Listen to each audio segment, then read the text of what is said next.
नमस्कार. आजच्या बातमीपत्रामध्ये आपणा सर्वांचं स्वागत आहे. बघूयात आजच्या ठळक घडामोडी.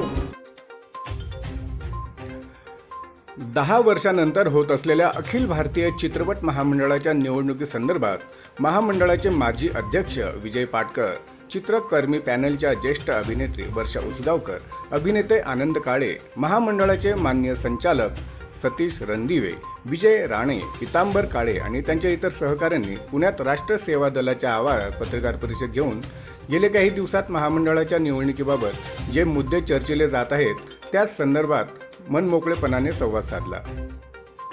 वर्षा उसगावकर या अभिनेत्री गटातून बिनविरोध निवडून आलेल्या आहेत.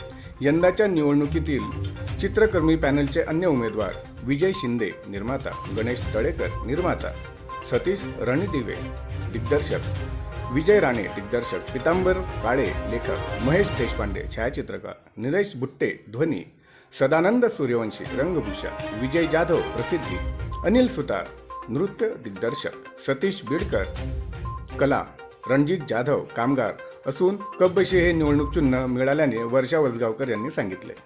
कुठला आहे तो त्या इतक्या वर्षानंतर निवडणूक होते त्याबद्दल तुमची काय खंत आहे आणि निवडणुकीबद्दल तुम्ही काय आवाहन करणार ते आवाहन करा.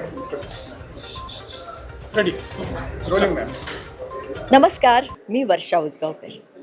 अखिल भारतीय चित्रपट महामंडळ निवडणूक 2026 ती तब्बल 10 वर्षांनी ही निवडणूक होती आहे. त्यामुळे सर्व सभासदांसाठी ही एक मोठी सुवर्ण संधी आहे. चित्रकर्मी पॅनलकडून 14 उमेदवार उभे आहेत. मी बिनविरोध आहे, कारण परमेश्वराची कृपा होती आणि सगळ्या सभासदांची शुभेच्छा होती म्हणून. पण ह्या सगळ्या पॅनलला निवडून देणं आता सगळ्या सभासदांच्या हातात आहे. 7 जूनला निवडणूक आहे, सकाळी 8 वाजल्यापासून संध्याकाळी 6 वाजेपर्यंत. आणि चित्रकर्मी पॅनलचं जे चिन्ह आहे ते आहे कपबशी. त्यामुळे कपबशीला तुम्ही तुमचं बहुमूल्य मत द्या आणि चित्रकर्मी पॅनलला बहुमताने निवडून द्या, ही मी तुम्हा सगळ्यांना विनंती करते. आणि अख्ख्या महाराष्ट्रातल्या सभासदांना ही मी विनंती करते. आता निवडून आल्यानंतर आम्ही काय करू, सगळ्यात महत्त्वाचं म्हणजे ज्यांना ज्यांना मतदानाचे जे सभासद मतदानापासून वंचित झाले त्यांचा हक्क त्यांना मिळवून देणं ही आमची प्रायोरिटी असेल. तसंच महामंडळाचा निधी वाढवणे हे सुद्धा आमच्यासाठी अतिशय महत्त्वाचा एजेंडा असेल. आणि अजून बऱ्याच योजना आहेत, पण त्या सगळ्या सभासदांच्या कल्याणाचाच योजना आहेत. तर खूप धन्यवाद तुम्हाला. आणि पुन्हा एकदा मी तुम्हाला विनंती करते की चित्रकर्मी पॅनलला बहुमताने विजयी करा. सगळ्यात महत्त्वाचं म्हणजे गेल्या 10 वर्षात काहीच कामं झालेली नाही आहेत. ती कामं करण्यासाठी म्हणून आम्ही इथे आलेलो आहोत, हे सगळ्यात मोठी गोष्ट आहे.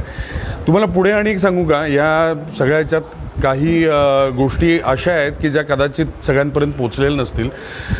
मराठी चित्रपटसृष्टीमध्ये साधारणपणे 100 फिल्म्स बनतात.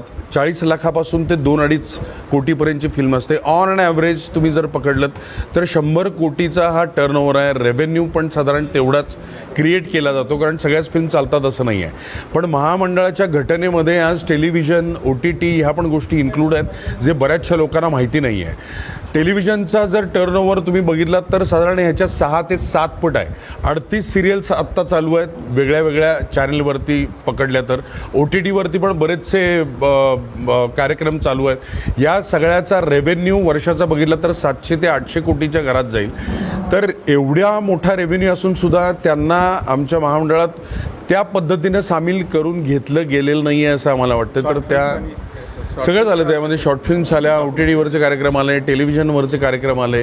तर हे सगळेजण एकत्र येऊन काहीतरी उत्तम काम करू शकतो असं आमचं म्हणणं आहे.